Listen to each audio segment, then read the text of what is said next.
penjual minyak wangi dan seuntai kalung yang mahal. Seseorang laki-laki tiba di Baghdad dalam perjalanan menunaikan ibadah haji ke tanah suci. Ia membawa seuntai kalung senilai 1.000 dinar. Mahal tuh. Ia sudah berusaha keras untuk menjualnya, namun tak ada seorang pun yang mau membelinya. Akhirnya ia menemui seorang penjual minyak wangi yang terkenal baik. Kemudian menitipkan kalungnya. Selanjutnya ia meneruskan perjalanannya.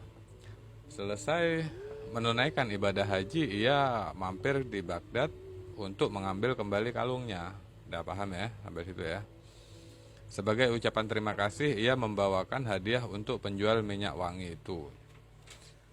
Saya ingin mengambil kembali kalung yang saya titipkan, dan ini sekedar hadiah buat Anda, katanya. Kata si orang yang tadi itu. Siapa kamu? Dan hadiah apa ini? Tanya penjual minyak wangi. Aku pemilik kalung yang kemarin aku titipkan kepada Anda, jawabnya mengingatkan. Tanpa banyak bicara, penjual minyak wangi menendang orang tadi itu dengan kasar sehingga ia hampir jatuh terjerembab dari teras kios seraya berkata, "Sembarangan saja kamu menuduhku seperti itu." Tak lama kemudian orang-orang berdatangan mengurumuni Pak Haji yang malang itu. Tanpa tahu persoalan yang sebenarnya, mereka ikut menyalahkannya dan membela penjual minyak wangi, si penjual minyak wangi. Baru kali ini ada yang berani menuduh yang bukan-bukan kepada orang sebaik dia, kata mereka, sebaik penjual minyak wangi. Pak Haji bingung. Ia mencoba memberikan penjelasan yang sebenarnya, tapi mereka tak mau mendengar. Bahkan mereka mencaci maki dan memukulinya sampai babak belur dan jatuh pingsan. Begitu siuman, ia melihat seseorang berada di dekatnya. Sebaiknya kamu temui saja Sultan Buaihi yang adil. Ceritakan masalahmu padanya. Saya yakin ia akan menolongmu, kata orang baik itu. Dengan langkah yang tertatih-tatih, Pak Haji tadi itu yang malang ini menuju tempat tinggal Sultan Buaihi. Buaihi lah saya. Ia ingin meminta keadilan. Ia menceritakan dengan jujur semua yang terjadi. Oke, kata si Sultan Buaihi. Besok pagi-pagi sekali pergilah kamu menemui penjual minyak wangi itu di tokonya. Ajak ia bicara baik-baik. Jika ia tidak mau, duduk saja di depan tokonya sepanjang hari dan jangan bicara apa-apa. Dan jangan bicara apa-apa dengannya. Lakukan itu sampai 3 hari. Sesudah itu aku akan menyusulmu. Sambut kedatanganku biasa-biasa saja. Kamu tak perlu memberi hormat kepadaku, kecuali menjawab salam serta pertanyaan-pertanyaanku, kata Sultan Buaihi tadi. Dituruti sama Pak Haji tadi itu. Pagi-pagi buta Pak Haji sudah tiba di toko penjual minyak. Ia minta izin ingin bicara, tapi ditolak. Maka seperti saran Sultan Buaihi, ia lalu duduk di depan toko selama 3 hari dan tutup mulut. Pada hari keempat, Sultan datang dengan rombongan pasukan yang cukup besar. Si Sultan Buaihi tadi.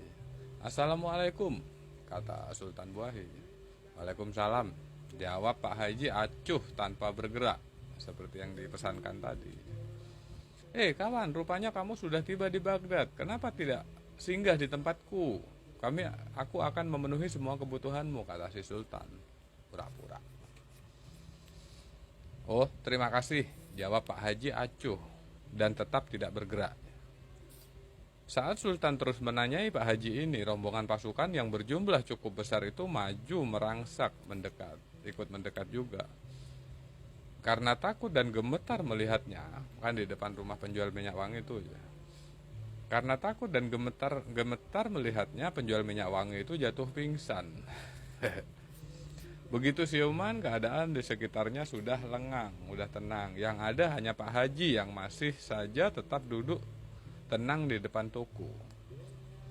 Penjual minyak wangi itu menghampirinya dan berkata, "Sialan, kapan kamu titipkan kalung itu kepadaku? Kamu bungkus dengan apa barang itu? Tolong bantu aku mengingatnya."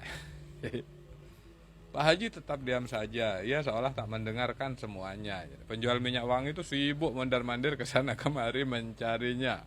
Sewaktu ia mengangkat dan membalikkan sebuah guci, tiba-tiba jatuh seuntai kalung yang dimaksud.